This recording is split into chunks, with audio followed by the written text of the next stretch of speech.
హే ఆగండి వీరిద్దరు స్టోరీ మీకు తెలిస్తే మీరందరూ కూడా కళ్ళలో నీళ్ళు తిరుగుతాయి. ఈ ఫోటోలో ఇద్దరు కూడా తండ్రి కూతురు చాలా హ్యాపీగా ఉండేవాళ్ళు చిన్నప్పటి నుంచి. డాడ్స్ డాటర్ అంటాం కదా అలాగా. అయితే తన 17 ఏళ్ల వయసులో ఉన్నప్పుడు ఆ అమ్మాయిని వాళ్ళ నాన్న బిజినెస్ పార్ట్నర్గా చేశాడు. ఆ తర్వాత తనకు పెళ్లి అయిపోయింది. అందరికంటే వాళ్ళ నాన్న చాలా హ్యాపీగా ఉన్నాడంట.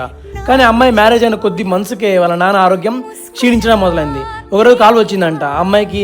ఏమని అంటే మీ ఫాదర్ వామిటింగ్ చేసుకుంటున్నాడు, బ్లడ్ పడుతుందని చెప్పి. అతను డయాగ్నోస్ అయ్యాడు. అది కూడా లాస్ట్ స్టేజ్, లైవ్ సిరప్సిస్ అనే ఒక వ్యాధి వచ్చిందంట. అప్పుడే ఆ అమ్మాయి ఒక పెద్ద డెసిషన్ తీసుకుంది వాళ్ళ నాన్న కోసం. అదేంటంటే ఆ అమ్మాయి తన లివర్ని వాళ్ళ నాన్నకు డొనేట్ చేయాలని ఫిక్స్ అయిపోయింది.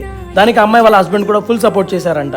అప్పుడే ఆ అమ్మాయి చెప్పిందంట వాళ్ళ నాన్నతోటి, మనకేం భయం లేదు, మనం ఎలాగైనా ఈ ప్రాబ్లమ్ని దాటేస్తాం, ధైర్యంగా ఉండండి అని చెప్పి. ఆపరేషన్ సక్సెస్ఫుల్గా అయింది. కర్మ ఏంటంటే ఆ అమ్మాయికి వేసిన కుట్లు ఉంటాయి కదా, అవి ఇన్ఫెక్ట్ అయ్యి ఆ అమ్మాయి కండిషన్ వరస్ట్ అయిపోయిందంట.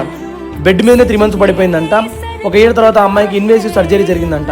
అలాంటి టైమ్స్లో కూడా ఆ అమ్మాయిని వాళ్ళ హస్బెండ్ చాలా స్ట్రాంగ్గా చూసుకున్నాడంట. తన కోసం ఎన్నో లీవ్స్